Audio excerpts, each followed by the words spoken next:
વિદ્યાર્થી મિત્રો, નીટ પ્રશિક્ષણમાં આજે આપણે ફરીથી તત્વયોગમિતીય ભાગ 4ની અંદર આગળ વધીશું. લાસ્ટ આગળના લેક્ચરોની અંદર આપણે જોયું કે તત્વયોગમિતીય ગણતરીની અંદર પદાર્થમાં રહેલા અણુઓ, પરમાણુઓ, આયનો કે સૂક્ષ્મ કણો જેવા કે ઇલેક્ટ્રોન, પ્રોટોન, ન્યુટ્રોન વગેરેની આપણે ગણતરી જોઈ. હવે આ તમામ મોટા કણો, અણુ, પરમાણુ કે આયનો તેમજ સૂક્ષ્મ કણો, ઇલેક્ટ્રોન, પ્રોટોન કે ન્યુટ્રોન વગેરેની રાસાયણિક સમીકરણના સંદર્ભમાં ગણતરી કેવી રીતે કરી શકાય એ સમજીએ. ફરીથી દોહરાવું છું કે આજનો જે ટૉપિક છે એ સ્પર્ધાત્મક પરીક્ષા, નીટ જેવી સ્પર્ધાત્મક પરીક્ષા માટે ખૂબ જ અગત્યનો છે. તો અહીં તમે ખૂબ જ કાળજીપૂર્વક ધ્યાન આપો અને એક પછી એક ક્રમિક ગોઠવણી અથવા તો ક્રમિક ગણતરીઓ ચેક કરતા જાઓ. રાસાયણિક સમીકરણ આધારિત મુખ્યત્વે 3 પ્રકારની ગણતરીઓ હોઈ શકે. એમાંની એક ક્યાં તો તમને માત્ર એક જ સમીકરણ આપેલું હોય, પછી જો MCQ થોડો કઠિન બનાવવાનો હોય તો 2 કે વધારે ક્રમિક ચેન્જ સમીકરણ આપેલા હોય. એ પણ હું તમને સમજાવું છું. કેટલીક વખત ઘણી બધી બરાબર રાઈટ પ્રક્રિયાઓ સમીકરણને એવી રીતે રજૂ કરેલો કે જેમાં એક જ સમીકરણ આપેલું હોય પરંતુ તેમાં પ્રક્રિયક સીમિત હોય. એને કહેવામાં આવે છે લિમિટિંગ રિએજન્ટ મેથડ. હવે 3 વસ્તુ સમજાવી દઉં અને પછી તેના MCQ ઉપર જઈએ. તો માત્ર એક સમીકરણ એ ખરેખર કઈ પદ્ધતિ છે? તો પહેલો પ્રશ્ન એવો આવે છે કે દાખલા તરીકે ધારો કે તમને આવું આપેલું છે CaCO3 ગરમ કરવામાં આવે તો એમાંથી બનશે CaO + CO2. તો આ માત્ર એક સમીકરણ પર આધારિત કહેવાય જેમાં CaCO3નું વિઘટન થતાં CaO અને CO2 બને છે. તો આવી રીતની અંદર કોઈ એક પદાર્થનું ક્યાં તો પ્રક્રિયકોનું કે નિપજોનો જથ્થો આપી દે અને તેના આધારે આપણે આગળ જોયું તેમ મોલના સંદર્ભમાં, દળના સંદર્ભમાં, STP એ કદના સંદર્ભમાં, અણુ સંખ્યાના સંદર્ભમાં, જો આપેલી પ્રણાલી દ્રાવણ હોય તો દ્રાવણની સાંદ્રતા, દ્રાવણના કદના સંદર્ભમાં અથવા તો અન્ય સ્વરૂપ હોય તો ઉત્પન્ન થયેલી કે શોષાતી ઉષ્મા અથવા તો શુદ્ધતાના ટકાની અંદર સમજાવી શકાય. એટલે આ એક રીત જેમાં એક જ સમીકરણ આપેલું હોય. CaCO3નો જથ્થો આપેલો હોય તો CaO CO2ની ગણતરી થઈ શકે અથવા તેનાથી વિરુદ્ધ આટલો જથ્થો CO2 મેળવવા માટે કેટલા જથ્થા CaCO3ની જરૂર પડે. તો અહીંયા બંને બાજુથી તમે ગણતરી કરી શકશો. હવે 2 કે 2 કરતાં વધારે અને ક્રમિક ચેઇન રિએક્શન સમીકરણ કેવા હોય તો અહીંયા તમને ઉદાહરણ આપી અને પહેલાં સમજી દઉં, પછી એની ગણતરી ઉપર જઈશું. ધારો કે કોઈ એક સમીકરણ આવું આપેલું છે CaCO3 એનું વિઘટન થઈ અને CaO + CO2 બને છે. જો આટલું જ આપી દીધું હોય તો માત્ર એક સમીકરણ રીત થઈ, પરંતુ અહીંયા ઉત્પન્ન થયેલો CaO ફરી પાછો પ્રક્રિયા સમીકરણમાં વાપરવામાં આવે. ધારો કે કાર્બન સાથે પ્રક્રિયા કરી અને એમાંથી બનાવે છે કેલ્શિયમ કાર્બાઇડ અને પ્લસ કાર્બન મોનોક્સાઇડ આવું આપેલું હોય. તો આ સમીકરણ છે તેને આધારિત પૂછાતા પ્રશ્નો એ ઘણા બધા કઠિન હોય છે, છતાં પણ આ સમીકરણ પણ આપણે આગળ જેમ વાત કરી એમ 30 કે 40 સેકન્ડની અંદર તો ગમે તેમ કરીને પૂર્ણ થઈ જવા જોઈએ. 2 સ્ટેપ હોય કે 2 કરતાં વધારે સ્ટેપ હોય તો પણ વિદ્યાર્થી મિત્રો ધ્યાન રાખો, હું મેથડ શીખવાડું છું કે જેમાં તમે 30 થી 40 સેકન્ડની અંદર આવો પ્રશ્ન સોલ્વ કરી શકશો. અચ્છા, હવે જ્યારે 2 કે 2 કરતાં વધારે સમીકરણો આપેલા હોય, ચેઇન રિએક્શન્સ આપેલી હોય, એને સિક્વન્સ રિએક્શન્સ કહેવાય. તો કેવી રીતે ગણતરી કરવાની? તો કે આવી ઘણી બધી પ્રક્રિયાઓની અંદર તમારે એ શોધવાનું છે કે પ્રથમ સમીકરણમાં રહેલી કોઈ એક નિપજ એના પછીના ક્રમમાં આવતી એને પ્રક્રિયક તરીકે લીધેલો હોય. તો અહીંયા તમે જોઈ શકશો કે કેલ્શિયમ ઓક્સાઇડ છે એ બીજા સમીકરણમાં પ્રક્રિયક થઈ જાય છે. તો અહીંયા ઉત્પન્ન થયેલો કેલ્શિયમ ઓક્સાઇડ છે એ બીજા સમીકરણમાં વપરાઈ જાય છે. તો આ અહીંથી આમ તમે જોશો તો આ ચેઇન રિએક્શન અથવા તો ક્રમિક પ્રક્રિયા કહેવાય. હવે આ પ્રક્રિયામાં આપણે શું ધ્યાનમાં રાખવાનું છે? તો કે જે ચેઇન રિએક્શનનો પ્રક્રિયક છે એ બંને સમીકરણની અંદર સંતુલિત હોવો જોઈએ. દાખલા તરીકે રાઈટ અહીંયા તમે જોશો તો સંતુલિત કરશું એટલે રાઈટ અહીંયા આવશે 2 mall carbon, right 3 mall carbon અને અહીંયા આવશે 2 mall calcium carbide. Yes right. અચ્છા, તો હવે કેલ્શિયમ ઓક્સાઇડ છે બંને સમીકરણોની અંદર સંતુલિત છે. તો હવે આ સમીકરણની અંદર જોઈશો તો કેટલા ગ્રામ કેલ્શિયમ CaCO3 ગરમ કરીએ તો આટલા મોલ કેલ્શિયમ કાર્બાઇડ મળે અથવા કાર્બન મોનોક્સાઇડ મળે, અથવા આટલા ગ્રામ કે આટલા મોલ કાર્બન મોનોક્સાઇડ મેળવવા માટે કેટલા ગ્રામ કેલ્શિયમ કાર્બોનેટને ગરમ કરવું પડે. તો આવા જે 2 કે વધારે ક્રમિક સમીકરણો હોય તો એ બંને સમીકરણો સંપૂર્ણપણે સંતુલિત હોવા જોઈએ જ, તો તમે આ રીતની ગણતરી કરી શકશો. પછી ત્રીજી જે રીત છે એ એક જ સમીકરણ આપેલું હોય પરંતુ આવા સમીકરણની અંદર આપેલા પ્રક્રિયકો પૈકીનો કોઈ પણ એક પ્રક્રિયક જેનું સાપેક્ષ પ્રમાણ સૌથી ઓછું હોય, રાઈટ. તો સૌથી ઓછા પ્રમાણવાળા પ્રક્રિયકને રાઈટ લિમિટિંગ રિએજન્ટ અથવા તો સીમિત કે મર્યાદિત પ્રક્રિયક કહે છે. હવે એ રીત આખી તમને સમજાવું છું કે લિમિટિંગ રિએજન્ટ કઈ રીતની હોય છે. તો ધારો કે આપણે આ રીતે લીધેલું છે N2 + 3H2 = 2NH3 આવું આપેલું છે.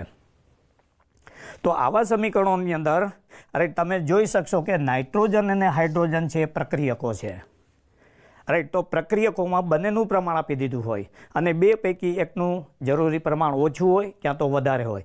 ધારો કે હાઇડ્રોજનનું સ્ટોઇકિયોમેટ્રિક પ્રમાણ ઓછું હોય તો હાઇડ્રોજન છે એ સીમિત પ્રક્રિયક બનશે, અથવા તો હાઇડ્રોજનની તુલનામાં નાઇટ્રોજનનું સાપેક્ષ પ્રમાણ ઓછું હોય તો એ પ્રક્રિયાનો લિમિટિંગ રિએજન્ટ બનશે.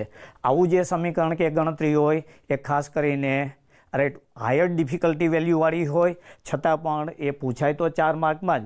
પછી એની ગણતરીઓ ખૂબ જ સહેલી હોય, એટલી બધી સહેલી હોય કે તમને રીત ખબર પડી જાય તો જવાબ સુધી આવી શકશો. તો હવે ધારો કે અહીંયા જે આપણે લીધું હાઇડ્રોજનને લિમિટિંગ રિએજન્ટ તરીકે હમણાં સમજાવું છું લીધેલો છે, તો લિમિટિંગ રિએજન્ટ હોય એની લાક્ષણિકતા કેટલી, તો જો આ વસ્તુ તમે સમજી શકશો તો લિમિટિંગ રિએજન્ટ મેથડની અંદર પણ સ્ટોઇકિયોમેટ્રિક ગણતરી થઈ શકે. પહેલી વસ્તુ લિમિટિંગ રિએજન્ટ છે એનું જે પ્રમાણ છે એ હંમેશા સૌથી ઓછું હોય. આપેલા તમામ પ્રક્રિયકોની તુલનામાં જે પ્રક્રિયકનું સાપેક્ષ પ્રમાણ સૌથી ઓછું હોય, આપેલા તમામ પ્રક્રિયકોમાં જે પ્રક્રિયકનું પ્રમાણ સૌથી ઓછું હોય તે પ્રક્રિયકને લિમિટિંગ રિએજન્ટ અથવા સીમિત પ્રક્રિયક કહેવાય. બધા જ પ્રક્રિયકોના પ્રમાણ તમને રાઈટ આપી દીધા હશે. પછી બીજી લાક્ષણિકતા એ છે કે સૌથી લિમિટિંગ પ્રક્રિયક હોય રાઈટ એ હંમેશા પ્રક્રિયાની પૂર્ણતા નક્કી કરે છે. એટલે કેટલા પ્રમાણમાં પ્રક્રિયા થશે એ તમામે તમામ તમારે લિમિટિંગ રિએજન્ટના આધારે જ કરવાની છે. બાકીના પ્રક્રિયકો છે એ બધાને એક્સેસ રિએજન્ટ કહેવાય, વધુ પડતા પ્રક્રિયકો. એટલે લિમિટિંગ રિએજન્ટ છે જો તમે આવી રીતે ધ્યાનમાં રાખશો તો તમામ પ્રક્રિયકો પૈકી જેનું સાપેક્ષ પ્રમાણ સૌથી ઓછું છે તેને લિમિટિંગ રિએજન્ટ કહેવાય. લિમિટિંગ રિએજન્ટ છે એ પ્રક્રિયા પૂર્ણતા નક્કી કરશે અને લિમિટિંગ રિએજન્ટના આધારે જ બધી જ રાસાયણિક ગણતરીઓ છે રાઈટ એ તમે કરી શકશો. અચ્છા, ત્રીજી વસ્તુ લિમિટિંગ રિએજન્ટ સિવાયના પ્રક્રિયામાં બાકીના જે બધા પ્રક્રિયકો છે એને ER મતલબ એક્સેસ અથવા તો એને ગુજરાતી અંદર કહીશું વધુ પડતા પ્રક્રિયકો. તો આવા સમીકરણની અંદર આ 3 શબ્દો તમે જોઈ લેશો તો હું નથી માનતો કે રાસાયણિક ગણતરી આધારિત આપણે જે ગૂંચવાઈ છીએ એ ગૂંચવણી ઊભી થઈ શકે. ફરીવાર ઝડપથી બતાવી દઉં, રાસાયણિક સમીકરણો છે એ 3 બાબતની અંદર રાઈટ સ્ટોઇકિયોમેટ્રી થઈ શકે. માત્ર એક જ સમીકરણ જે ખૂબ જ સરળ હોય, દાખલા કે CaCO3 ને ગરમ કરતાં CO અને CO2 બને છે. CaCO3નો જથ્થો આપી દઈએ તો તમને CaO અને CO2. જ્યારે વિદ્યાર્થી મિત્રો હું જથ્થાની વાત કરું છું ત્યારે 1, 2, 3, 4, 5, 6 કે આ 7માંથી કોઈ પણ એક ગણતરી પૂછી શકે. એટલે દરેક વખતે જથ્થા માટે તમારે પેલી 7 ગણતરીઓ સમજવાની છે. ઓકે, કેટલીક વખત પ્રશ્નની કઠિનતા મૂલ્ય વધારવા માટે નીટમાં ઘણા બધા પ્રશ્નો કઠિન મૂલ્યોવાળા હોય છે. 2 કે 2 કરતાં વધારે ક્રમિક સમીકરણો કે પ્રક્રિયા આપી દીધી હોય તો આ સમીકરણમાં તમારે શું જોવાનું છે તો કે પ્રથમ સમીકરણમાં ઉત્પન્ન થયેલી નિપજોમાંથી કોઈ એક નિપજ બીજા સમીકરણ માટે પ્રક્રિયક તરીકે કામ કરતી હોય અને પ્રથમ સમીકરણમાં ઉત્પન્ન થયેલી નિપજ એ બીજા પ્રક્રિયકમાં સંપૂર્ણપણે વપરાઈ જવી જોઈએ. આમાં સમીકરણ સાથે હું સમજાવું છું. ત્રીજું જે છે માત્ર એક જ સમીકરણ આપેલું હોય પરંતુ તેમાં રહેલા તમામ પ્રક્રિયકો પૈકી એક પ્રક્રિયકનું પ્રમાણ સૌથી ઓછું હોય જેને લિમિટિંગ રિએજન્ટ કહે છે અને લિમિટિંગ રિએજન્ટ દ્વારા જ પ્રક્રિયાની તત્વયોગમિતા નક્કી થતી હોય છે. એની તુલનામાં બાકીના જે બધા પ્રક્રિયકો છે એને એક્સેસ રિએજન્ટ વધુ પડતા પ્રક્રિયકો. ત્રીજો મુદ્દો આવશે લિમિટિંગ રિએજન્ટ છે એ જે તે રાસાયણિક પ્રક્રિયા પૂર્ણ થતી હોય એ લિમિટિંગ રિએજન્ટ છે હંમેશા સંપૂર્ણપણે વપરાઈ જાય છે. Is used up completely, never left unreacted after the reaction. એટલે લિમિટિંગ રિએજન્ટની 3 લાક્ષણિકતાઓ તે સૌથી ઓછું પ્રમાણ, પ્રક્રિયાની પૂર્ણતા નક્કી કરે અને પ્રક્રિયા દરમિયાન સંપૂર્ણપણે વપરાઈ જાય. એક્સેસ રિએજન્ટ છે એ સંપૂર્ણપણે વપરાતા નથી. જો આ 3 મુદ્દાનું તમે ધ્યાન રાખશો તો સમીકરણ આધારિત જે સ્ટોક્યોમેટ્રી પૂછાય છે એ ખૂબ જ સહેલી બનશે. હવે આ ચર્ચા કર્યા પછી દરેક રીત છે એની એક બે ઉદાહરણ આપી અને તમને સમજાવું છું જે ખૂબ જ કાળજીપૂર્વક તમે ધ્યાન રાખો. એમાં પહેલું જે આવે છે માત્ર એક સમીકરણ આધારિત સ્ટોક્યોમેટ્રી. હવે અહીંયા મારી સાથે તમે ખૂબ જ સરળતાથી સમજતા જાઓ કે હું આ સ્ટોક્યોમેટ્રી કેવી રીતે સમજાવું છું. આ સ્ટોક્યોમેટ્રીની આધારે મેં અનેક વખત પ્રયત્ન કરીને જોયેલા છે કે વિદ્યાર્થી લગભગ 30 સેકન્ડ પહેલાં જો આને અનુસરે તો ગણતરી પૂરી થઈ શકે છે. ધારો કે એમાંનું એક સમીકરણ છે એ આવું આપેલું છે CaCO3 gives CaO plus CO2 આવું આપેલું છે. રાઈટ. હવે એમાં એવું કીધેલું છે પહેલો એ ગણતરી તમને આપેલી છે કે 200 ગ્રામ CaCO3 લીધેલો છે અને એની જે શુદ્ધતા છે 80% શુદ્ધતા આપેલી છે. એટલે પ્રશ્ન એવો હોય 80% શુદ્ધતા ધરાવતા 200 ગ્રામ CaCO3ના નમૂનાને ગરમ કરવામાં આવે તો સંપૂર્ણ પ્રક્રિયાને અંતે CaOના કેટલા ગ્રામ મળશે. આ MCQ બન્યો ઊંચી કઠિનતાવાળો છે કારણ કે પ્રશ્નની અંદર મેં 2 ડિફિકલ્ટી વેલ્યુ નાખેલી છે. એક 200 ગ્રામ દળ આપેલું છે અને એ દળની શુદ્ધતા પણ આપેલી છે. એટલે આવો સવાલ હોય એ ઉચ્ચ કઠિનતાવાળો સવાલ કહેવાય. હવે જ્યારે આ પ્રશ્ન સોલ્વ કરું છું ત્યારે પૂરતું ધ્યાન આપો. જે મેથડ બતાવું છું એ સંપૂર્ણપણે બધી જગ્યાએ એક સરખી જ આવશે. અચ્છા, હવે સમીકરણમાં જોશો તો તમને જે આપેલું છે એક ગણતરી છે CaCO3ની. તો અહીંયા CaCO3 એક આપણો ગણતરીનો ઘટક ગણાશે. બીજો જે ઘટક આપેલો છે CO2. એટલે આપણી જે ગણતરી છે એ CaCO3 અને CaO વચ્ચેની છે. હવે હું આ ગણતરી કેવી રીતે કરું છું એ ધ્યાનમાં રાખી લો. તો ઝડપથી ગણતરી કરવા માટે એક બાજુ હું CaCO3 લખું છું, બીજી બાજુ લખું છું CaO. આ મેથડ છે એ ઓલમોસ્ટ બધા કરતાં જુદી મેથડ છે પણ ખૂબ અસરકારક છે અને ઝડપથી ગણતરી થઈ શકે છે. અચ્છા, હવે CaCO3 જોશો તો એના સ્ટોક્યોમેટ્રિક મોલ 1 છે સંતુલિત કર્યા પછી. એટલે એને હું લખું છું 1/1 અને CaCO3નો જથ્થો. આ મેથડ ચુસ્તપણે પાલન કરો.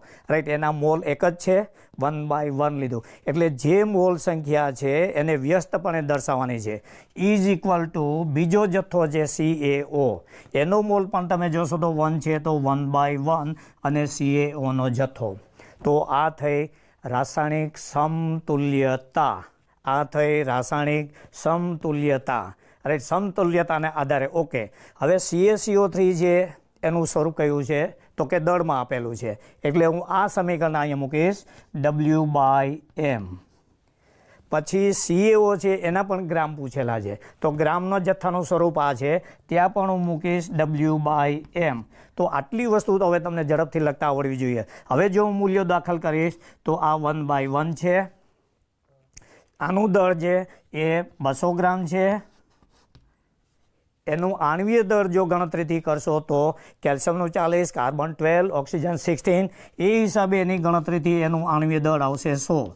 This is equal two 1/1 into W આપણે શોધવાનું છે, રાઈટ, યસ, અપોન કેલ્શિયમ ઓક્સાઇડનું આણ્વીય દળ, કેલ્શિયમ 40, ઓક્સિજન 16, એ હિસાબે એનું આણ્વીય દળ થશે 56. હવે આ જે મેં પદ મૂકેલા છે બહુ સહેલા છે, કંઈ નથી, ફટાફટ જથ્થો મૂકી દો, એના સામે મોલ મૂકી દો, રાઈટ. આટલી ગણતરી તમે 30 થી 40 સેકન્ડ પહેલાં પૂરી કરી શકશો. આવા કેસની અંદર આ બધા ગુણાકાર ભાગાકાર છે એ એકદમ સરળ હોય છે કે જેથી તમે સીધો નિર્ણય લઈ શકો. હવે જો પ્રશ્ન ઉપર નજર કરશો તો આ ગણતરીની અંદર ટકા શુદ્ધતા પણ આપેલી છે. તો આ જે સમીકરણ લખેલું છે એ માત્ર 100% માટે છે.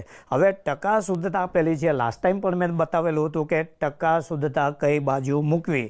તો CaCO3ના શુદ્ધતા ટકા આપેલા છે અને CaCO3 ડાબી બાજુ રહેલું છે. તો મારે જે લખવાનું છે ટકા શુદ્ધતા 80/100. આ ખૂબ અગત્યનું છે કે ટકા શુદ્ધતા કઈ બાજુ લખવા. ધારો કે CaOના ટકા શુદ્ધતા પૂછ્યા હોત તો તમારે એ પદ અહીંયા આવે. તો જ્યારે ટકા શુદ્ધતા આવે ત્યારે ટકા શુદ્ધતા કઈ બાજુ લખવું એ ખૂબ જ અગત્યનું છે. બની શકે એવું કે તમે ખોટી જગ્યાએ ટકા શુદ્ધતા દાખલ કરશો તો ખોટો જવાબ આપી શકશે, અને ખોટા જવાબનો પણ એક ઓપ્શન હંમેશા હોય જ છે. વિદ્યાર્થી મિત્રો ધ્યાન રાખો, ખોટા જવાબનો પણ એક ઓપ્શન હંમેશા હોય જ છે, એટલે તમે લલચાઈને એ ઓપ્શન સિલેક્ટ કરો છો. તો અહીં CaCO3ની ટકા શુદ્ધતા આપેલું છે, એને પૂર્ણાંક સંખ્યામાં ફેરવવા માટે મેં આ રીતે લખેલું છે. અહીંયા જોશો તો હવે આ 2થી કેન્સલ થશે, આ જે છે એ આ રીતે કેન્સલ થશે. ધેરફોર જો તમે ડબલ્યુને સૂત્રના કરતા બનાવો તો આ જે છે અહીંયા આવશે 56 × 2 ઇન્ટુ આ જે છે એને તમે સીધી રીતે 0.8થી આવી રીતે ગણતરી કરી શકો, રાઈટ. તો હવે જે જવાબ આવશે એ 56 × 1.6. આનો જે જવાબ આવે એ W ગ્રામ CaO મળશે. દેખી લો, આ ખૂબ કઠિનતાવાળો છે, રાઈટ. આટલી ઝડપથી તમે રાઈટ MCQ સોલ્વ કરી શકશો. ફરીવાર બતાવી દઉં, પછી બાકીના તમામ સમીકરણની અંદર એક જ જવાબ આવશે. પહેલું એ આવે છે કે CaCO3 CaO, તમને CaCO3 આપેલું છે, CaO પૂછેલું છે. અચ્છા, હવે CaO અને CaCO3ને આવી રીતે લખી નાખો. પછી રાઈટ એની મોલ સંખ્યાનો વ્યસ્ત ગુણોત્તર લઈ લો. એ લીધા પછી ચેક કરો કે આ પૈકીનું કયું આપેલું છે, તો કે CaCO3 દળમાં આપેલું છે અને પૂછેલો જવાબ પણ દળમાં આપેલો છે, એટલે દળનું મેં આમાંથી વિસ્થાપન કર્યું. ઓકે, દળનું સમય લીધા પછી ચેક કરો કે એના ટકા પૂર્ણતા કે ટકા શુદ્ધતા આપેલા છે. હવે ટકા શુદ્ધતા દાખલ કરો ત્યારે it is very important on which side it is to be substituted, જમણી બાજુ મૂકવા કે ડાબી. જેના ટકા શુદ્ધતા આપેલા હોય તે જ બાજુએ એને રજૂ કરવા. પરિણામે હંમેશા આ રીતનો સાચો જવાબ આવી શકશે. હવે આમાં એનાથી ઊંધું પણ પૂછે, રાઈટ. અહીંયા જેમ મેં CaCO3 આપી અને CaO પૂછેલું છે, એને બદલે દાખલા તરીકે ધારો કે તમને એમ પૂછે 112 ગ્રામ CaO મેળવવા માટે રાઈટ કેટલા ગ્રામ CaCO3ની જરૂર પડે. તો રાસાયણિક સમીકરણની અંદર હંમેશા બે રીતે થતું હોય. પ્રક્રિયકનો જથ્થો આપેલો તો કોઈ એક નિપજનો પૂછાય, અથવા એક નિપજનો હોય તો કોઈ પ્રક્રિયક પૂછાય. તો આ સમીકરણની અંદર ફરી પાછું ગ્રામથી ગ્રામ છે, રાઈટ. આમ જ હું લખીશ હવે ઝડપથી CaCO3 CaO, અહીંયા આવશે W/m, અહીંયા પણ આવશે W/m. સ્ટોઇકિયોમેટ્રિક 1 અને 1 છે, 1 અને 1 છે. ધારો કે અહીંયા તમને ટકા શુદ્ધતા આપેલ નથી તો એ અહીંયા દાખલ કરવાનું રહેતું નથી. અચ્છા, હવે અહીંયા જે છે તમને આપી દીધું છે 112, આનું આણ્વીય દળ 56 છે. This is equal two W અને આ 100 છે, રાઈટ. તો અહીંયા તમે જોશો તો આ બેથી કેન્સલ થઈ જશે. Therefore W is equal to it will come to 200 gram. તો જુઓ, એક વખત પ્રેક્ટિસ કર્યા પછી હું નથી માનતો કે આટલું સોલ્વ કરવા માટે તમારે 30 સેકન્ડથી વધારે જોઈએ. તો મોટા ભાગના રાસાયણિક સમીકરણો આવે ત્યારે આપણે ડરી જતા હોઈએ છીએ, અથવા તો આ હું કેવી રીતે સોલ્વ કરીશ એવા અનેક પ્રશ્નો ઊભા થતા હોય છે. ફરીવાર તમારો વિશ્વાસ વધારું છું કે દેખી લો, રાસાયણિક સમીકરણ એ ખૂબ જ સહેલા છે. જો તમે આવું ધ્યાન રાખશો તો પછી 10 મોલ આપેલો કે 5 મોલ આપેલો એની સાથે કોઈ લેવા દેવા નથી. આ પદ્ધતિને તમે અનુસરશો તો સમીકરણો ઝડપથી આવી શકશે. ઓકે, હવે બીજું એક સમીકરણ રાઈટ આવી રીતે તમને સમજાવી અને એનાથી થોડોક આગળ લઈ જવા માગું છું. ધારો કે કોઈ એક આવું સમીકરણ આપેલું છે, it is 4NH3 plus 5O2 gives 4NO plus 6H2O. આવું થોડુંક સમીકરણ આપેલું છે. તો અહીંયા મોટી મોલ સંખ્યા અને નાની મોલ સંખ્યા આપેલી છે, એને કારણે તમે ડરો નહીં. મોલ સંખ્યા 10 આપેલી હોય, 125 આપેલી હોય, 200 આપેલી હોય, એની સાથે તમારે કોઈ લેવા દેવા નથી. ઓકે, હવે આ જે સમીકરણ છે, ધારો કે તમને એમાંથી કોઈ એક પૂછેલું છે, રાઈટ, કે 68 ગ્રામ NH3 બરાબર લીધેલું હોય તો એમાંથી STPA NOનું કદ કેટલું. ફરીવાર બોલું છું, 68 ગ્રામ એમોનિયા જો પ્રક્રિયામાં લીધેલું હોય અને સંપૂર્ણ પ્રક્રિયા થાય તો STPA ઉત્પન્ન થતા એનો વાયુનું કદ કેટલું. ફરી પાછું હજી બતાવી દઉં, રાઈટ, તમને એમોનિયા આપેલો છે અને એની તુલનામાં NO આપેલો છે, એટલે તમારી તુલનાત્મક ગણતરી આ થઈ. તો ફટાફટ હું આમ લખીશ, NH3NO, અથવા 2 ભાગ પાડી દો, right, this is equal two, આ તુલ્યતા થઈ. હવે તુલ્યતામાં હંમેશા બંનેના મોલ સરખા હોય. તો અહીંયા એમોનિયાના 4 મોલ છે, તો તુલ્યતા કરવા માટે એને હું 4 વડે ભાગી નાખીશ, એટલે 1 મોલ થઈ ગયા. આનાય 4 મોલ છે, સમતુલ્ય બનાવવા માટે એને હું 4 વડે ભાગી નાખીશ. This is only the thing you to see in the equation, કે જે એના સ્ટોક્યોમેટ્રિક મોલ હોય એને ભાગી નાખો અને પ્રતિ મોલમાં ફેરવી દો. જે વિદ્યાર્થી આટલું કરશે એને ક્યારે નહીં બને. બસ હવે તમે આવા નવા સમીકરણોની કેટલી બધી પ્રેક્ટિસ કરી શકશો. હવે એમોનિયાના સંદર્ભમાં છે W/M, રાઈટ, અહીંયા આપેલું છે VSTP/22.4 લીટર. દેખી લો, તમારી ઝડપ વધારવા માટે પણ હું અહીંથી ઝડપથી સમીકરણ બતાવું છું. ઓકે, અહીંયા આવશે 1/4, W આપેલું છે 68, એમોનિયાનું આણ્વીય દહન કરશો તો it will come to 17. This is equal to 1/4, VSTP find કરવાનું છે 22.4 લીટર, રાઈટ. ઓકે, તો પહેલાં તો એક તો આ કેન્સલ થઈ જશે, પછી એની સામે આ પણ કેન્સલ થઈ જશે. ફરીવાર દોહરાવું છું, આવી ગણતરીમાં મોટાભાગના પદ કેન્સલ થઈ જશે. Therefore this is equal to 22.4 multiply by 4 is equal to 6, 9 અને 89. VSTP આટલું કદ આવશે. તો આપણે આવું જોતાં એવું લાગે આટલી બધી ગણતરી હું કેવી રીતે કરીશ. ઓકે, હવે 2 ક્રમિક સમીકરણો શીખવાડ્યા પછી હવે આ સમીકરણની અંદર સમયનું માપન ઓછું કરવા માટે એક તો તમારે આ વસ્તુ છોડી દેવાની, તમે અહીંયા ટીક માર્ક કરેલું જ છે. પછી બીજી વસ્તુ આ પણ તમને ખ્યાલ હોવો જોઈએ કે મારે W/M અને VSTPનો સંબંધ લેવાનો છે. તો આ સમીકરણની અંદર હું આ 2 પદ કાઢી નાખું છું તો સીધું આમ પણ લખી શકીશ, 1/4 એમોનિયા, આવી રીતે હું બોલીશ, is equal to 1/4 nitric oxide. હવે અહીંયા સીધું ખ્યાલ હોવો જોઈએ કે 68 આપેલું છે અને અહીંયા 17 આપેલું છે, રાઈટ. અહીંયા V ફાઇન કરવાનું છે 22.4 લીટર.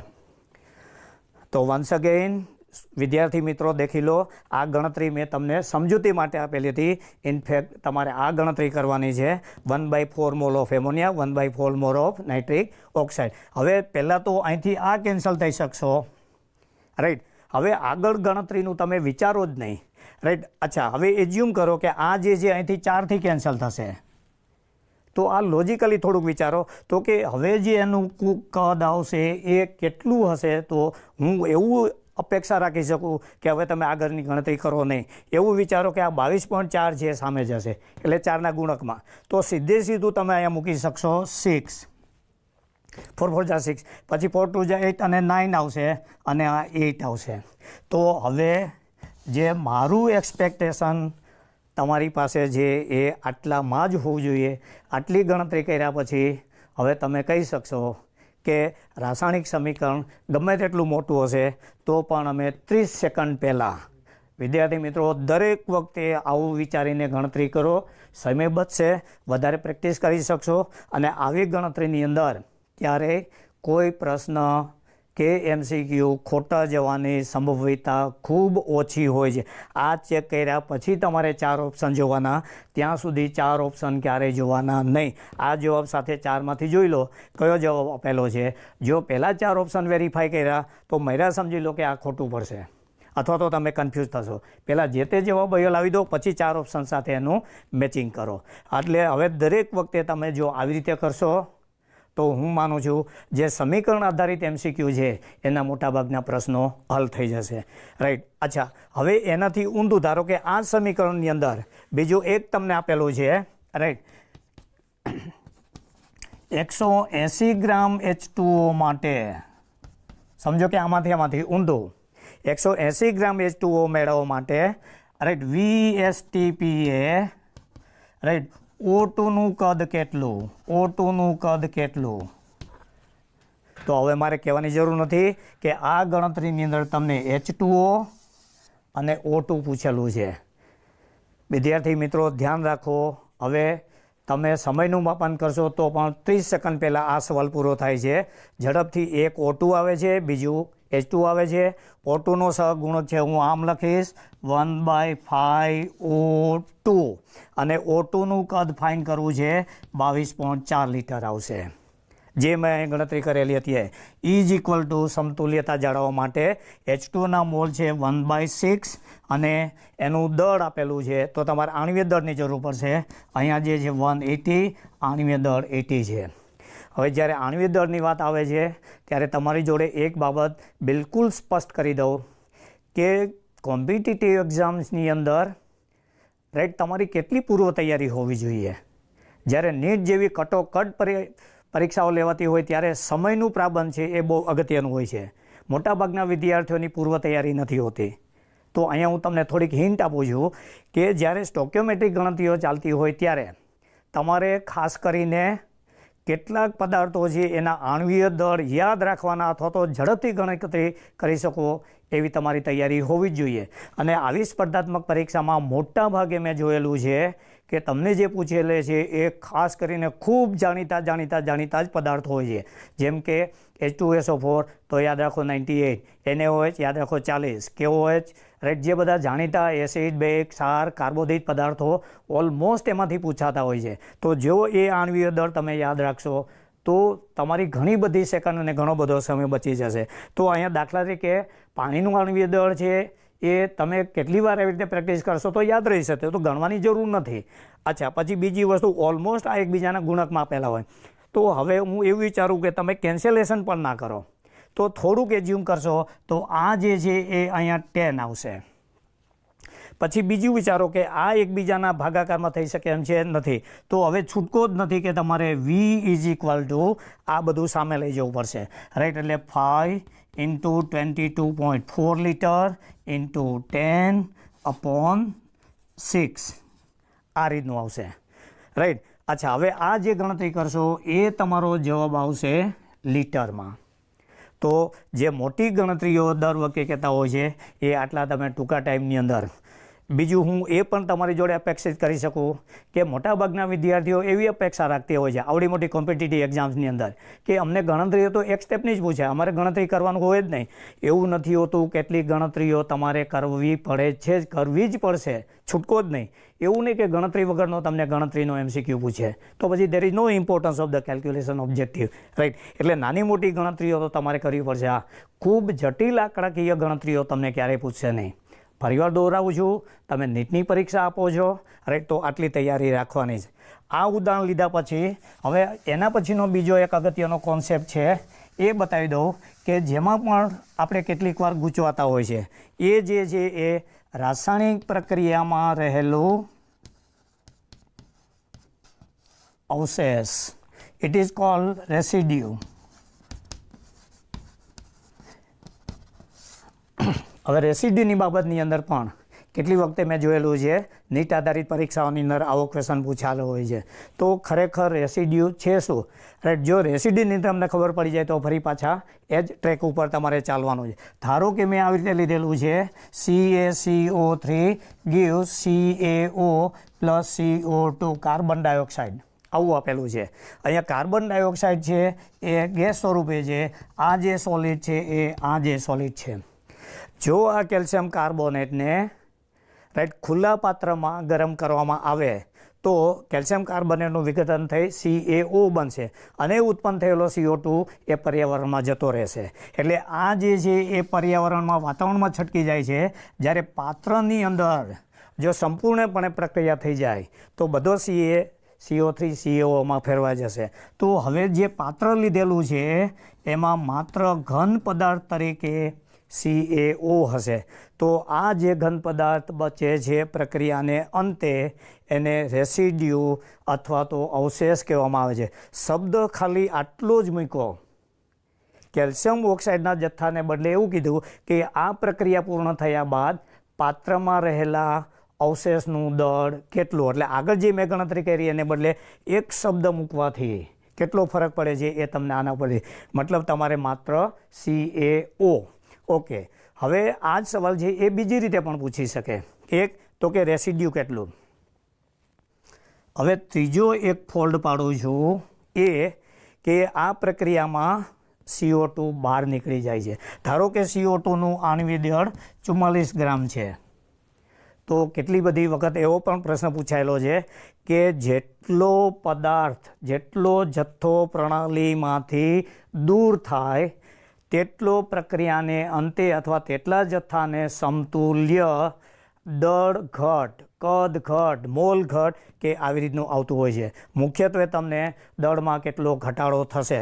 તો ધારો કે અહીંયા જે છે 100 ગ્રામ છે, બરાબર, રાઈટ. અચ્છા, અને આ જે CaCO3 છે એ 56 ગ્રામ છે અને 44 ગ્રામ CO2 બને છે. ખુલ્લા પાત્રમાં છે એ CO2 નીકળી જશે. તો પ્રારંભિકમાં તમે 100 ગ્રામ CaCO3 લીધેલો હતો, 56 ગ્રામ અને 44 બન્યું, 44 ગ્રામ CO2 પાત્રમાંથી નીકળી જાય છે. તો બાકી જે બચે છે એ 56 ગ્રામ. તો હવે બે પ્રશ્નો બનશે. ઉત્પન્ન થયેલા રેસિડ્યુ અવશેષનું દળ કેટલું? તો તમને CaOનું દળ પૂછેલું છે 56 ગ્રામ. પછી બીજું પૂછેલું છે કે આ પ્રક્રિયામાં દળ ઘટ કેટલી આવશે? What would be the decrease in mass, right. તો 100 ગ્રામ લીધેલું હતું એમાંથી દેખીલો 44 ગ્રામ પાત્રમાંથી નીકળી જાય છે. એટલે 100માંથી 44 તમે નીકાળી દેશો તો બાકી જે બચે એ દળ ઘટ આવશે, રાઈટ. એટલે આવા સમીકરણની અંદર બે પૂછાતા હોય છે, રેસિડ્યુનો જથ્થો કેટલો અથવા તો દળ ઘટ કે આવી ક્ષતિઓ કેટલી આવશે, રાઈટ. એના પછીનો ત્રીજો એક સવાલ છે, રાઈટ, એ બતાવી દઉં. તો દળ ઘટ ક્યારે કહેવાશે? આ ખૂબ જ અગત્યનો સવાલ છે. ધારો કે તમને આવું આપેલું છે CuSO4 5H2O સ્ફટિક જળયુક્ત કોપર સલ્ફેટ પેન્ટાહાઇડ્રેટ આપેલું છે, રાઈટ. અને આ જે છે સંપૂર્ણપણે ઘન પદાર્થ છે. હવે આ પદાર્થને જ્યારે રાઈટ તપાવવામાં આવે કે ગરમ કરવામાં આવે ત્યારે હું જે સમજાવું એને તમે ક્રમશઃ ફોલોઅપ કરજો. તો સૌ પ્રથમ જે છે વોટર ઓફ ક્રિસ્ટલાઇઝેશન છે એ દૂર થશે. એટલે એમાંથી જવાબ આવશે CuSO4 solid plus 5H2O gas, મતલબ પાણીની બાષ્પ દૂર થઈ જશે. તો જો અહીંયા જ તમને પૂછેલું હોય તો આ CuSO4 છે એ તમારું અવશેષ અથવા રેસિડ્યુ બનશે, બરાબર. અચ્છા, હવે ધારો કે હું પૂછું કે 5 મોલ CuSO4 5H2O લીધેલા છે અને એને સાધારણ ગરમ કરી અને પાણીની બાષ્પ સંપૂર્ણપણે દૂર કરવામાં આવે છે, તો બાકી રહેલા રેસિડ્યુ અથવા અવશેષના મોલ કેટલા હશે? તો સંતુલિત સમીકરણ ઉપરથી તમે કહી શકશો કે 5 મોલ CuSO4 જ મળશે, રાઈટ. રેસિડ્યુ આ જ મળશે. હવે એવું કહે છે કે જો આને ખૂબ જ ઊંચા તાપમાને ગરમ કરવામાં આવે, સ્ટ્રોંગલી હીટેડ, તો ઉત્પન્ન થયેલો CuSO4 છે એ ફરીથી વિઘટન પામશે અને એમાંથી બનશે CuO solid plus SO3 gas. ઉત્પન્ન થયેલો SO2 વાયુ છે એ ફરી પાછો પાત્રમાંથી નીકળી જશે અને ઉત્પન્ન થયેલો ઘન CuO એ અવશેષ બનશે. તો આ સ્થિતિ આવ્યા પછી તમારા મગજમાં બે પ્રશ્નો ચોક્કસ ગડમથલ થતી હશે કે અમે કેમ નક્કી કરી શકીએ કે અમારે પહેલું અવશેષ લેવું છે કે બીજું અવશેષ લેવું છે. ઓકે, હજુ એ પણ કહી દઉં કે જો CuOને તમે એનાથી પણ એટ વેરી હાઈ ટેમ્પરેચર હજુ વધુ ગરમ કરશો તો CuOનું વિઘટન થઈ બનશે Cu solid plus half O2 gas. આ પ્રક્રિયા સમીકરણમાં તમે જોઈ શકશો કે રાઈટ ઘન પદાર્થને ગરમ કરીને તેમાંથી જુદા જુદા મળતા રેસિડ્યુ અથવા અવશેષ કેવી રીતે શોધી શકાય. કોપર સલ્ફેટ પેન્ટાહાઇડ્રેટને સાધારણ ઊંચા તાપમાને ગરમ કરીને પાણીની બાષ્પને સંપૂર્ણપણે દૂર કરવામાં આવે તો તમારે જે રેસિડ્યુ લેવાનું છે CuSO4. પછી એવું પૂછે CuSO4 5H2O ને રાઈટ સ્ટ્રોંગલી હીટેડ ઊંચા તાપમાને ગરમ કરતા રાઈટ તો તમારે SO3 વાયુ બહાર નીકળવાનો છે અને CuO સોલિડ તરીકે લેવાનો છે. હવે પ્રશ્ન એ થશે, ધારો કે તમે CuO સુધી પહોંચ્યા અને CuOની ગણતરી કરી અને CuOમાંથી રાઈટ તમને જે 4 ઓપ્શન આપેલા છે A, B, C અને D, તમારી ગણતરી પણ સાચી છે, સ્ટેપ પણ રૂટ બધું સાચું છે, છતાંય CuOનો જવાબ છે આમાંથી મેચિંગ થતો નથી. અને એવું લખેલું છે કે strongly heated at very high temperature. તો એના પછીનો ઓપ્શન હોય ત્યાં તમારે જવાનું છે. તો જો આનો ઓપ્શન છે 4 નથી તો પછી એના પછીનું નેક્સ્ટ રેસિડ્યુ છે એને ટાર્ગેટ બનાવો. એ ટાર્ગેટ બનાવ્યા પછી જોઈ લો કે એનામાંથી 4માંથી કોઈ એક ઓપ્શન છે કે નહીં. તો in this series of the reaction what you two think, આમાં એવું જોઈ લો કે રેસિડ્યુ કેવી રીતે શોધવાનો. ધારો કે સાધારણ તાપમાને ગરમ કરતાં તમને પહેલો આ જવાબ મળશે. જો એની ગણતરી આમાંથી કોઈ પણ મેચિંગ સાથે આવી જતી હોય તો તમારે એને કન્સિડર કરીને અટકી જવાનું છે. આની ગણતરી ધારો કે નથી આવતી તો એના પછીના નેક્સ્ટ ઉપર જવાનું છે. CuOની ગણતરી કરી અને આમાં નથી આવતી તો પણ એ છોડી દેવાની છે. મતલબ ટીલ એલિમેન્ટલ રેસિડ્યુ ઇઝ ઓબ્ટેન, જ્યાં સુધી એનો તાત્વિક એલિમેન્ટલ રેસિડ્યુ ના મળે ત્યાં સુધી તમારે આવી રીતે ગણતરી કરવાની છે.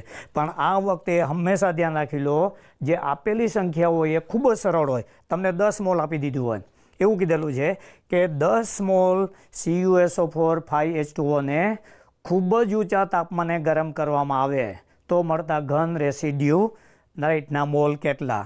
તો ખૂબ જ ઊંચા તાપમાને 5, 5, 5 આવી રીતે આવી શકશે. રાઈટ, તો આમાંથી 5માંથી કોઈ પણ એક જવાબ હશે એ તમે આવી રીતે સિલેક્ટ કરી શકશો. તો રેસિડ્યુ અથવા અવશેષ શોધવું હોય તો આ એની એક મેથડ છે. ઓકે, હવે આ રેસિડ્યુ આધારિત હું તમને એક ગણતરી આવી રીતે આપું છું. ધારો કે 2.76 ગ્રામ સિલ્વર કાર્બોનેટને ખૂબ જ ઊંચા તાપમાને ગરમ કરવામાં આવે તો મળતા ઘન અવશેષનું દળ કેટલું. તો અહીંયા ફરી પાછો પ્રશ્ન થશે કે આ પ્રક્રિયા સમીકરણમાં ઘન રેસિડ્યુ કયું હશે. તો અહીંયા એક તો પહેલાં તમારે સમીકરણ લખવું પડશે. Ag2CO3 એને ખૂબ જ ઊંચા તાપમાને ગરમ કરવામાં આવે તો પ્રથમ તબક્કે એનું જે વિઘટન થશે એ સિલ્વર ઓક્સાઇડમાં થશે, પ્લસ કાર્બન ડાયોક્સાઇડ વાયુ જે એ છૂટો પડી જશે. તો પ્રથમ તબક્કાનો જે રેસિડ્યુ અથવા અવશેષ મળશે એ બનશે સિલ્વર ઓક્સાઇડ. પરંતુ ખૂબ જ ઊંચા તાપમાને ગરમ કરેલો હોવાથી આ જે સિલ્વર ઓક્સાઇડ છે એ ફરીથી એનું વિઘટન થશે અને સિલ્વર ઘન ધાતુ છૂટી પડશે અને ઓક્સિજન વાયુ જે છે એ બહાર નીકળી જશે. મતલબ આ સમીકરણનું અંતિમ રેસિડ્યુ ઇઝ સિલ્વર ધાતુ. તો હવે અહીંયા આપણી પાસે જે સમીકરણ બનશે 2 એ Ag2CO3 અને આ સાથેનું સમતુલ્યતા સમીકરણ આવશે. તો હવે અહીંયા જે આવે છે એ આવે છે 1/1. અહીંયા હું લખું છું Ag2CO3 એનું દળ આપેલું છે 2.76 ડિવાઇડેડ બાય, હવે સિલ્વર જે છે રાઈટ, સિલ્વર ઓક્સાઇડ અને કાર્બોનેટનું લેશો તો એનું આખું આણ્વીય દળ છે 276 આવે છે. તો 276 આ રીતે લખશું અને અહીંયાના સ્ટોઇકિયોમેટ્રિક મોલ છે 1/2 અને WN ધીસ ઇઝ 108. રાઈટ, હવે જે અહીંયા જોઈશું તો એવી અપેક્ષા રાખી શકું રાઈટ કે પહેલાં તો કેન્સલેશન આ બે કેન્સલ નથી થતા, જ્યારે આ જે છે એ 0.01થી કેન્સલ થશે. હવે અહીંયા ચેક કરશું તો રાઈટ આ સીધી ગણતરી થઈ શકશે. 108 મલ્ટીપ્લાય બાય 2 વિલ બીકમ 216 અને 0.01 પડેલું છે તો અહીંયા જે W આવશે એ રાઈટ 216 અને 2 પોઈન્ટ કટ કરવાના છે, આટલા ગ્રામ આવશે. તો જોવા જશો તો અહીંયા પ્રશ્નમાં કઠિનતા વેલ્યુ વધારેલી છે, તેની ગણતરીની અંદર કઠિનતા વેલ્યુ નથી. ફરીવાર દોહરાવી દઉં, નેટ જેવી પરીક્ષાની અંદર 2 વસ્તુ ઉપર દરેક વખતે ભાર આપતા હોય છે. એક, ક્યાં તો પ્રશ્નમાં કઠિનતા વેલ્યુ વધારે તો તેના 4 ઓપ્શન સરળ હોય છે, અથવા પ્રશ્ન એનો સરળ હોય તો 4 ઓપ્શન હોય એમાં કઠિનતા વેલ્યુ વધારેલી હોય છે. તો આ કેસની અંદર રાઈટ 216, હવે ધારો કે એને અહીંથી ગણતરી પૂછેલી હોત તો 216ને બદલે જુદો જવાબ આપત તો તમારે એના આધારે એકવાર ગણતરી કરી લેવાની અને 4 ઓપ્શન મળે છે કે નહીં હા, એવું નહીં બને ક્યારે કે બંનેના જવાબ આપેલા હશે. This is also the residue, this is also, આ બંને રેસિડ્યુ છે, તો બે રેસિડ્યુના જવાબ કોઈ દિવસ સાથે આપેલા હશે નહીં. અચ્છા, હવે ધારો કે એને બે રેસિડ્યુ પણ પૂછી લીધા, પૂછેલા જ છે તો આપણે જવાબ આપવો જ પડશે, રાઈટ. પછી ત્યાં આર્ગ્યુમેન્ટ કરી શકતા નથી. તો હવે તમારે જે આપેલી છે એની પરિભાષા જોવી પડશે. અહીંયા જો એમ કીધેલું હોય કે ગરમ કરતા, તો જ્યારે ગરમ કરતા શબ્દ જ માત્ર આપેલો હોય ત્યારે વિદ્યાર્થી મિત્રો ધ્યાન રાખો, તમને પ્રથમ તબક્કાની રેસિડ્યુ પૂછેલી છે, એલિમેન્ટલ અંતિમ રેસિડ્યુ નહીં. પણ અહીંયા એવું લખેલું છે સ્ટ્રોંગલી હીટેડ, ખૂબ જ ઊંચા તાપમાને ગરમ કરતા, તો તમારે આ રેસિડ્યુ પર જવાની છે. જનરલી બે આવી રીતે ડબલ માઇન્ડ થઈ એવા ક્વેશ્ચન ઓછા પૂછે, છતાંય પૂછી નાખ્યા તો ત્યાં આપણે કોઈ દલીલ કરી શકતા નથી. તો આ પ્રશ્નની જે ભાષા છે એને આધારે તમારે નક્કી કરવાનું. ઓકે, આ લીધા પછી હવે એના પછીનો અગત્યનો આપણો જે બીજો ક્વેશ્ચન છે એના ઉપરથી ઝડપથી જઈએ, રાઈટ. તો એ આવે છે ક્રમિક બે કે બે કરતાં વધારે સમીકરણો. મિત્રો, હવે જે મેં વાત કરી પ્રથમ તબક્કાની એક સમીકરણ, એ તમામ ગણતરીઓ એક સમીકરણ જેવી જ હશે, માત્ર એક સમીકરણ મેં વધારી દીધું છે, બીજી કોઈ નવી વસ્તુ કરેલી નથી. તો હવે માત્ર અને માત્ર તમારે સમય બચાવતો જવાનો છે. એટલે હવે પછીની જે બીજી ગણતરી છે એ બે કે બે કરતાં વધારે સમીકરણો હોય તો કેવી રીતે સ્ટોક્યોમેટ્રીની ગણતરી કરવી. દરેક વખતે કીપ ઇન માઇન્ડ કે સ્ટોક્યોમેટ્રી તો તમારે આ જ કરવાની છે. આગળનામાં મેં માત્ર એક જ સમીકરણ આપેલું હતું, હવે બે સમીકરણ આપું છું. ધારો કે એમાંની એક ગણતરી આવી છે, રાઈટ, કે કેલ્શિયમ કાર્બોનેટ CaCO3 એને ગરમ કરતાં કેલ્શિયમ ઓક્સાઇડ બને છે પ્લસ કાર્બન ડાયોક્સાઇડ બને છે. આ જે સમીકરણ છે એ સ્ટેપ 1 છે. બીજું સમીકરણ છે એની અંદર એવું આપેલું છે કે આ કેલ્શિયમ ઓક્સાઇડ છે એ P4O10 જોડે પ્રક્રિયા કરે છે અને એમાંથી બનાવે છે Ca3PO4 ટ્વાઇસ, રાઈટ. તો અહીંયા જે છે એ બે ક્રમિક સમીકરણો આપેલા છે, Ca3PO4 ટ્વાઇસ. અહીંયા જે છે એ બે સમીકરણો આપેલા છે, બંને સમીકરણો ક્રમિક છે. ક્રમિક કે ચેઇન રિએક્શન્સ કોને કહેવાય? તો કે પ્રથમ સમીકરણમાં ઉત્પન્ન થતી કોઈ પણ એક નિપજ બીજા સમીકરણમાં પ્રક્રિયક તરીકે ઓલમોસ્ટ કનેક્ટેડ હોય જ. તો અહીંયા તમે જોશો તો કેલ્શિયમ ઓક્સાઇડ એ અહીંયા વપરાઈ જાય છે, તો અહીંથી અહીંયા જશે, મતલબ આખી સમીકરણ છે એ ક્રમિક થઈ ગયું. ઓકે, હવે ક્રમિક ચેક કર્યા પછી તમારે જોવાનું છે બંને સમીકરણો મ્યુચ્યુઅલી સંપૂર્ણપણે સંતુલિત હોવા જોઈએ જ. બંને સમીકરણો મ્યુચ્યુઅલી સંપૂર્ણપણે સંતુલિત હોવા જોઈએ જ. હું અહીંથી શરૂ કરું કે અહીંથી શરૂ કરું, બંને રીતે સરખા જ હોય. હવે ધારો કે અહીંયા હું લઉં છું તો અહીંયા જે ફોસ્ફરસ છે 2 છે, અહીંયા 4 છે, તો માટે આને સરખા કરવા માટે અમારે અહીંયા 2 મોલ મૂકવા પડશે. એમ કરવા જતાં કેલ્શિયમ ઓક્સાઇડ છે એના 6 મોલ બનવાશે, એટલે અહીંયા મારે 6 આવશે. તો અહીંયા મેં જે લીધેલું છે નિપજથી મેં સ્ટાર્ટ કરેલું છે અને હવે કેલ્શિયમ ઓક્સાઇડના 6 મોલ બને છે. હવે આ 6 મોલનું સંતુલન જાળવવા માટે સમીકરણ 1 છે એને મારે 6 વડે ગુણવા પડશે. તો હવે એને 6 વડે ગુણીશ એટલે અહીંયા 6 આવશે, અહીંયા 6 આવશે અને આ 6 આવશે. હવે તમે ચેક કરશો તો બંને સમીકરણો છે એ સંપૂર્ણપણે એકબીજાની તુલનામાં સંપૂર્ણ. અચ્છા, હવે જે આમાંથી પ્રશ્ન પૂછું છું, રાઈટ, કે 10 મોલ CaCO3 ની પ્રારંભિક શરૂઆત કરીને જો CaCO3 બનાવવામાં આવે તો એમાંથી Ca3PO4 થાય, કેલ્શિયમ ફોસ્ફેટના મોલ કેટલા મળે? આ ગણતરીને મેં થોડીક લાઇટલી લીધેલી છે, મોલ ટુ મોલ લીધેલું છે, રાઈટ. તો સમીકરણ ઉપરથી ફરી પાછું બોલું છું, આના જે મોલ છે એ 1/6 છે. તમારું અહીંયા જે સ્વરૂપ છે એ આ છે, બરાબર, રાઈટ. અચ્છા, 1/6 CaCO3ના મોલ છે એટલે હું માત્ર એને જ મૂકીશ. અહીંયા પણ તમે જોશો તો એના મોલ છે 2 એટલે 1/2. અહીંયા પણ હું n મૂકીશ તો જોઈ શકો કે ગણતરી આટલી બધી સહેલી બનશે. અહીંયા જે છે એના 10 મોલ આપેલા છે એટલે અહીંયા આવશે 10, રાઈટ. તો હવે અહીંયા જે છે એકબીજાને આવી રીતે કેન્સલ થઈ જશે. Therefore n is equal two અથવા તો 10 × 2 / 6, રાઈટ. આ થશે 30 is equal to n by 20 થશે, રાઈટ. 3.33 આવી રીતનો જવાબ આવશે. તો ઘણી વખતે સમીકરણો ખૂબ મોટા હોય એટલે આગળ જેમ મેં કીધું એમ કે અહીંયા તમને પ્રશ્ન મોટો બનાવ્યો છે, MCQનો ક્વેશ્ચન મોટો બનાવ્યો છે, પણ ગણતરી તમે જોઈ શકશો તો આટલા ટૂંકા ગાળાની અંદર થઈ શકશે. આ જે મેં બધી ગણતરીઓ બતાવી એ ઓલમોસ્ટ રાઈટ 30 થી 40 સેકન્ડની અંદર તમે સરળતાથી કરી શકશો. ઓકે, હવે એનાથી ઊંધું પણ બની શકે કે આ સમીકરણની અંદર આટલા મોલ કેલ્શિયમ મેળવવા માટે કેટલા ગ્રામ CaCO3ને ગરમ કરવા પડે, કેટલા મોલ ગરમ કરવા પડે. તો વિદ્યાર્થી હંમેશા ધ્યાન રાખો કે પ્રક્રિયકમાંથી નિપજ બાજુ અથવા નિપજ બાજુથી પ્રક્રિયક બાજુ આવી ગણતરી પણ પૂછાતી હોય છે. જનરલી આવી ગણતરી હોય ત્યારે સમીકરણોનું સંતુલન જરૂરી હોય છે. એ કર્યા પછી ઓલમોસ્ટ અહીંયા કેન્સલેશન ખૂબ સરળ હોય છે, જેમાં તમારે વધારે જરૂર પડતી નથી. હવે આ લીધા પછીનું ત્રીજું આપણું અગત્યનું જે છે એ રાઈટ રાસાયણિક સમીકરણ. ખાસ કરીને વિદ્યાર્થી મિત્રો, બે અલગ અલગ પ્રકારની સમીકરણ આધારિત આપણે ગણતરી જોઈ.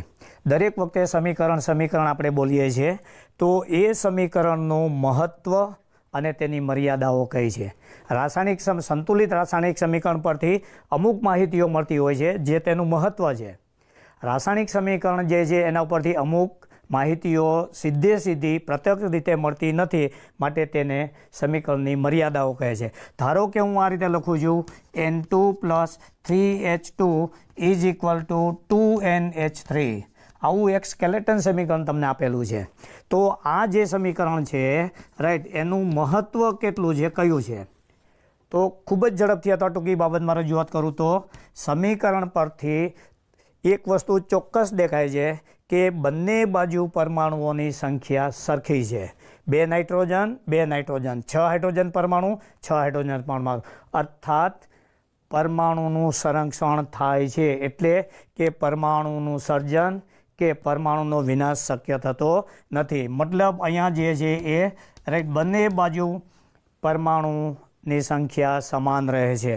જો પરમાણુની સંખ્યા સમાન એટલે કે નાઇધર ક્રિએટેડ નોર ડિસ્ટ્રોય, તો તેના આધારે રાઈટ પરમાણુ દળ કે આણ્વીય દળ એ પણ લગભગ બંને બાજુ સમાન રહે છે.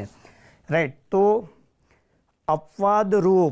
અપવાદરૂપ રેડિયોએક્ટિવ રિએક્શન સિવાયની મોટાભાગની પ્રક્રિયાઓમાં પ્રક્રિયકોનું દળ તેની નિપજોના દળ જેટલું જ હોય છે. મતલબ કહી શકાય કે પ્રક્રિયકોનું દળ અને નિપજોનું દળ સમાન છે, એટલે કે રાસાયણિક પ્રક્રિયામાં દળ જે છે એનું સંરક્ષણ થાય છે.